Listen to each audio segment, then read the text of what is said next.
Hello everyone, and welcome back to the channel. Have you ever stopped to think about how the world we live in today came to be? The smartphone in your pocket, the United Nations on the news, even the suburbs many of us call home, so much of it can be traced back to a single seismic event, the Second World War. It's easy to see it as a distant historical conflict, a series of black and white photos and grainy newsreels. But the truth is, the echoes of those 6 years, from 1939 to 1945, are all around us. It wasn't just a war. It was a crucible that melted down the old world and reforged it into the one we inhabit today. From the global balance of power to the very fabric of our societies and the technology that defines our lives, its impact is immeasurable. So today, let's pull back the curtain of time and explore the profound, and often surprising, ways World War II shaped our modern world. Let's start with the big picture, the global political landscape. Before the war, the world map was dominated by sprawling European empires, like the British and French.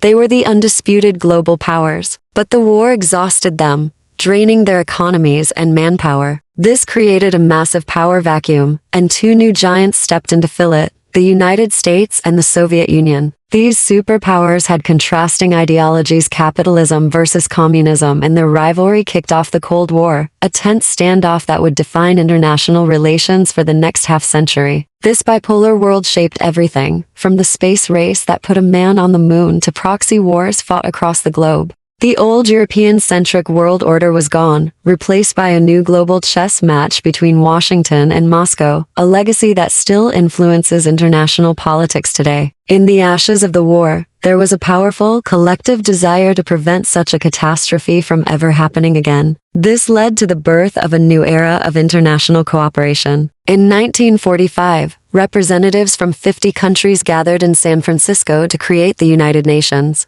Its mission was simple yet monumental: to maintain international peace and security, promote human rights, and foster social and economic development. The UN became a forum for nations to talk through their differences instead of fighting them out. Alongside the UN, new economic institutions were born. The Bretton Woods Conference in 1944 established the International Monetary Fund, or IMF, and the World Bank, designed to stabilize the global economy and prevent the kind of financial collapse that had contributed to the rise of extremism in the 1930s. These institutions created a new framework for global governance, one that, for all its flaws, still underpins our interconnected world. The war also acted as a powerful, if brutal, catalyst for decolonization. The myth of European invincibility was shattered, seeing powers like Britain, France, and the Netherlands struggle and even be defeated by Axis forces inspired independence movements across Asia and Africa. The war had also been framed as a fight for freedom and self-determination, and people living under colonial rule rightly asked why those principles shouldn't apply to them.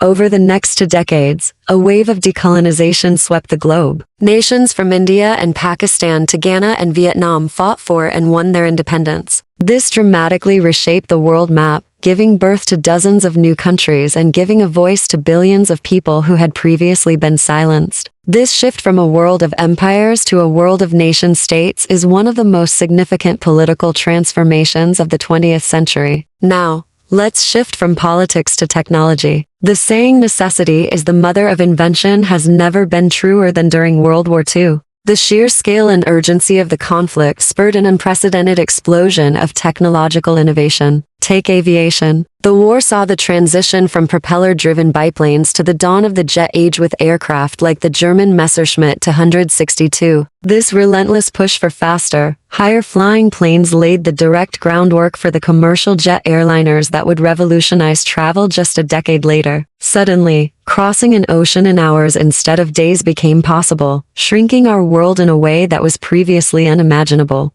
The next time you board a flight, remember that the jet engine powering your journey has its roots in the desperate race for air superiority during the war. And it wasn't just in the skies. The war also gave birth to the digital age. In the secret workshops of Bletchley Park in Britain, brilliant minds like Alan Turing developed the Colossus, one of the world's first programmable electronic computers. Its purpose was singular: to crack the complex encrypted messages of the German High Command. This wasn't a computer for playing games or browsing the internet. It was a strategic weapon. But the fundamental principles of electronic computation developed for Colossus were the seeds from which the entire digital revolution grew. From the room-sized mainframes of the 1950s to the powerful computer you're using to watch this video, the lineage can be traced back to the urgent need to break wartime codes. The war effectively kick-started the information age. Beyond computing, the war ushered in the nuclear era. The Manhattan Project, the top-secret American program to build an atomic bomb, was a monumental scientific undertaking. Its success culminated in the devastating bombings of Hiroshima and Nagasaki, which not only ended the war but also introduced a terrifying new reality to the world. The existence of nuclear weapons fundamentally changed the nature of warfare and international diplomacy. The concept of mutually assured destruction became a cornerstone of Cold War strategy, a horrifying deterrent that, paradoxically, may have prevented a direct conflict between the superpowers. This nuclear legacy continues to shape global security discussions and non-proliferation efforts to this day. The atomic age, with all its promise and peril, is a direct consequence of the Second World War. The war's impact wasn't just on maps and machines. It profoundly reshaped our societies. For millions of women, the war was a watershed moment. With men away fighting, women flooded into factories and workplaces to take on roles previously considered men's work. They built planes, tanks, and ships, becoming the backbone of the home front. This experience shattered traditional gender roles and gave women a new sense of economic independence and capability.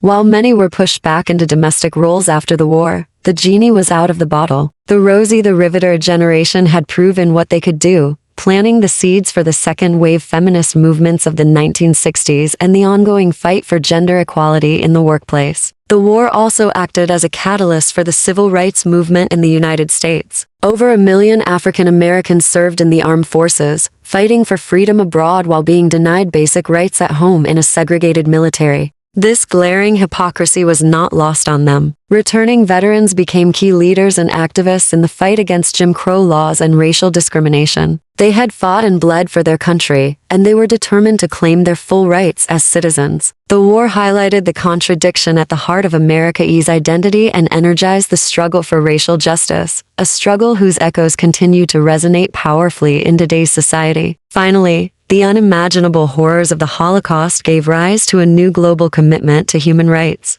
The world was forced to confront the depths of human cruelty, and the response was a resolve to codify the fundamental rights and freedoms of every single person. This led to the 1948 Universal Declaration of Human Rights, a landmark document proclaiming that all human beings are born free and equal in dignity and rights. It established a common standard for all nations and became the foundation for modern international human rights law. The concepts of crimes against humanity and genocide, formally prosecuted at the Nuremberg trials, entered our legal and moral vocabulary, serving as a permanent warning and a basis for holding perpetrators of mass atrocities accountable. So, as you can see, the world we live in is not an accident of history. It is a direct result of the choices, struggles, and innovations that emerged from the crucible of the Second World War. From the United Nations to the jet engine, from the computer to the ongoing struggles for civil and human rights, the war's legacy is woven into the very fabric of our daily lives. Understanding this history isn't just about looking at the past. It's about understanding the present. It helps us make sense of the world around us and the forces that continue to shape our future. Thank you so much for joining me on this journey through history. If you found this interesting, please hit that like button and consider subscribing for more deep dives into the events that shaped our world. Let me know in the comments what other impacts of World War II you think are most important. Until next time, stay curious.